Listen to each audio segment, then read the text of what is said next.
السلام علیکم، امید کرتی ہوں کہ آپ سب خیریت سے ہوں گے اور ایمان کی بہترین حالت میں ہوں گے۔ آج کی اس ویڈیو میں آپ کے سامنے کچھ حقائق اور کچھ جو اپنی ایکسپیرینس کی باتیں ہیں وہ آپ کے ساتھ شیئر کرنے والی ہوں، جو کہ میرے سے پوچھی گئی تھیں۔ اور میں آپ کو بتا دوں کہ سرکمسیزن بچے کے لیے کروانا بہت ضروری ہوتا ہے۔ سب سے پہلی بات کہ ہم مسلمان ہیں اور ایز اے مسلم ہمارے لیے ضروری ہے کہ ہم سنت اور حدیث اور قرآن پاک پر عمل کریں۔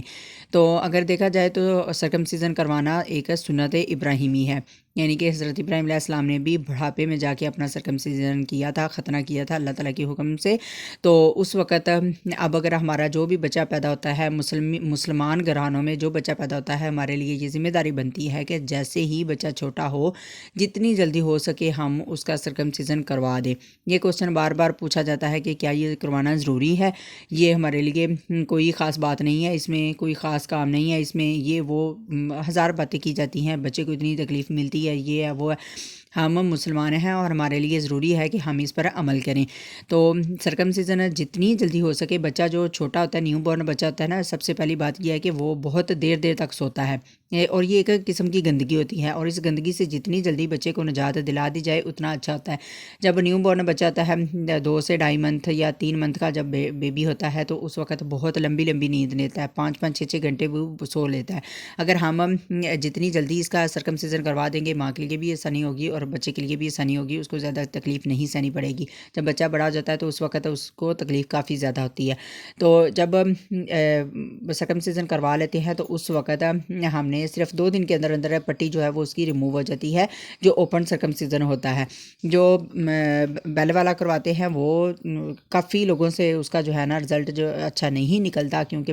خراب ہو جاتا ہے، اس کی کیئر نہیں کی جاتی۔ لیکن جو اوپن میتھڈ ہوتا ہے، پریفر یہی کریں کہ اوپن میتھڈ سے کروائیں، تو اوپن والا جو ہے وہ جلدی کور بھی ہو جاتا ہے اور بچے کو اتنی زیادہ تکلیف بھی نہیں ہوتی ہے، اور ماں کے لیے بھی کافی آسانی ہوتی ہے۔ جب بچہ چھوٹا ہوتا ہے تو اس وقت اگر یہ سرکمسیزن کروانے کے بعد اس کو کوئی بھی کسی قسم کا مسئلہ بن جاتا ہے یا کوئی زخم ہو جاتا ہے، تو وہ پیپ وغیرہ اوپر بنتی ہے، تو ہم یہ سمجھتے ہیں شاید اس کے اندر ریشہ بن گیا، لیکن وہ تھوڑا سا ماس اوپر سے وائٹ ہو جاتا ہے۔ اگر ایسا ہو جاتا ہے تو ٹھیک ہے، اگر زیادہ مسئلہ آپ کا بنتا ہے تو آپ ڈاکٹر کو لازمی دکھوائیں۔ اگر سرکمسیزن کروانے کے بعد آپ نے اس کو نیم کے پانی کے ساتھ دھونا ہے، نیم کا تیل بنا لینا ہے، روغن نیم جس کو کہتے ہیں وہ بنا لینا ہے، سرسوں کے تیل میں اس کو جلا کے، تو وہ آپ وہی اوپر لگاتے رہیں۔ اس ٹپ سے آپ کا یہ جو ہے نا بالکل ٹھیک ہو جائے گا اور کوئی بھی مسئلہ نہیں رہے گا۔ اگر اس کے باوجود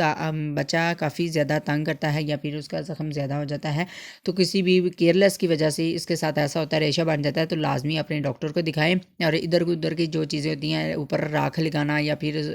سرما لگانا، اس طرح کی بہت سارے لوگ کہتے ہیں کہ اوپر سرکمسیزن کروانے کے بعد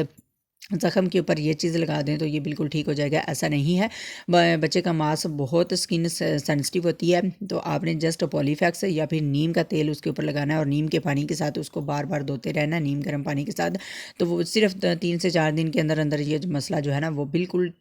ٹھیک ہو جاتا ہے، اور بچہ بالکل ہیپیلی جو ہے نا اسی طرح سے سیم حالت میں آ جاتا ہے۔ تو یہ ساری باتیں بتانے کا مقصد یہی تھا کہ بہت سارے جو مماز ہوتی ہیں یا پھر نیو بورن بیبی ہیں جن کے لیے کافی مشکل ہوتا ہے، ان کو سمجھ نہیں آ رہی ہوتی، کوئی کیا کہہ رہا ہوتا ہے، کوئی کیا کہہ رہا ہوتا ہے، لیکن ہم ہائیلی ریکمینڈ یہی کریں گے کہ آپ اپنے بچے کا سرکمسیزن جو ہے نا وہ جسٹ چلے کے اندر یعنی کہ 40 ڈیز کے اندر کروا لیں تو سب سے بیسٹ ہوتا ہے، بچہ بہت جلد ریکور ہو جاتا ہے اور کسی قسم کی بھی کوئی پرابلم نہیں آتی۔ یہ ایک قسم کی گندگی ہوتی ہے، اس گندگی سے نجات دلانا بچے کو ماں باپ کی ذمہ داری ہوتی ہے اور اسے ہم انکار نہیں کر سکتے۔ بہت سارے لوگ جو ہے نا وہ انکار بھی کرتے ہیں، لیکن یہ کہ بچے کے لیے یہ بہت آسانی والا کام ہوتا ہے اگر بچپن میں اس کا کروا دیا جائے تو۔ اگر بالغ ہو جائے تو اس کا وہ خود نہیں کر سکتا، اگر جو نرسیں ہوتی ہیں وہ بھی کر لیتی ہیں، لیکن چھوٹا بچہ ہو تو کر سکتی ہیں، ادروائز بڑے بچے کا ختنہ جو ہے نا وہ نرسوں کے لیے کرنا مشکل ہوتا ہے۔ تو اگر اخلاق کی طور پر یا پھر حیا کے تقاضے کو دیکھا جائے تو نرس جو ہے نا وہ نہیں کر سکتی۔